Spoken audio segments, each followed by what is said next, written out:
And again, I'll just, in the interest of transparency, I've been in the same boat before, and sometimes I've gotten pretty combative back. And I've always ended it when I have that, when that happens, I always have mixed feelings about it. So in reflecting on your response, how do you feel about your response now? What is this, 72 hours, 96 hours later? Yeah, that's a great question, David, and that's exactly right. How do I feel about it? I mean, first of all, yes, I did get angry. Um, I don't see as a human being how you could not get angry. I mean, I guess I haven't achieved perfect detachment and sanctity yet.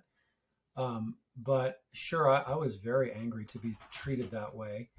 Um, I felt that I had been duped into showing up for a public shaming by a howling mob with the connivance of at least one of the deans of the law school after I'd been assured that I wouldn't be. So yes, I was angry. Um, I guess, in the moment, at some point I decided that there was no way I could give an address to the students, but I didn't want to just stop and back off because I would have taken that as me just capitulating to the mob. So instead, what I started trying to do, and I did it in a loud voice because that's the only way you can speak to a raving mob. I started trying to. My first tack was to say, and I had thought of this beforehand, in case something bad happened, that the real outrage here is not against me, because I'm a life tenured federal judge. I'm going to keep wearing a robe and making decisions uh, on my court. That none of that's going to change. So I'm not the one who's really hurt. The ones who are really hurt are the students there in the Federalist Society who invited me to campus and were being treated by their fellow students as second class citizens. I mean, just being incredibly disrespected by their fellow students. That really made me mad, and it still does.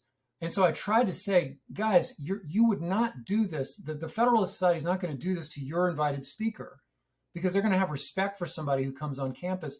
Why not just give them the same respect? That was howls of derision. Uh, the response to that was shouted at me repeatedly was, well, you don't respect us, so we don't have to respect you. Um, okay. So yeah, I mean, I got mad, but sometimes there's such in situations, anger is the correct response. I don't think I went overboard.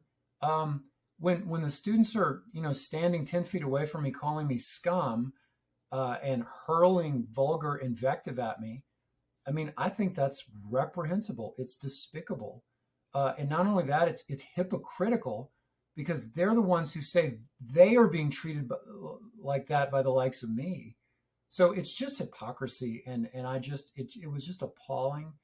Um, so yeah, sure. I mean, yeah. If I were like a saint right now and I could somehow levitate above a situation like this, okay, but I just don't see how it can be done. I mean, I guess one option would have been just to end the thing right then.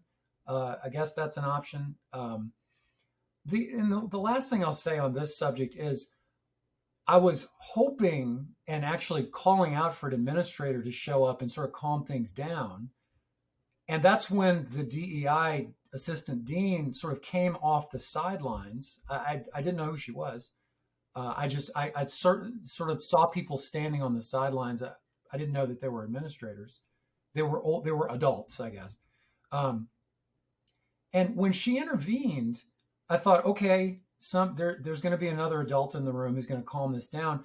But her approach to it, and maybe we'll talk about this separately, her approach to it was disorienting, let's say.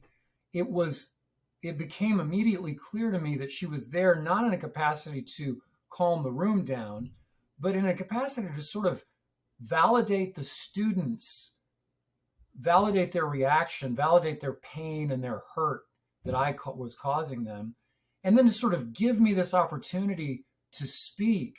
Um, I still don't know what to call that. I've never experienced any sort of public dynamic that way.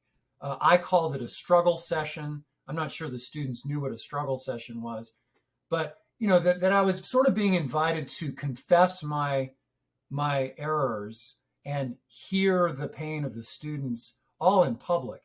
I found it all very, very disturbing. And yeah, it made me angry.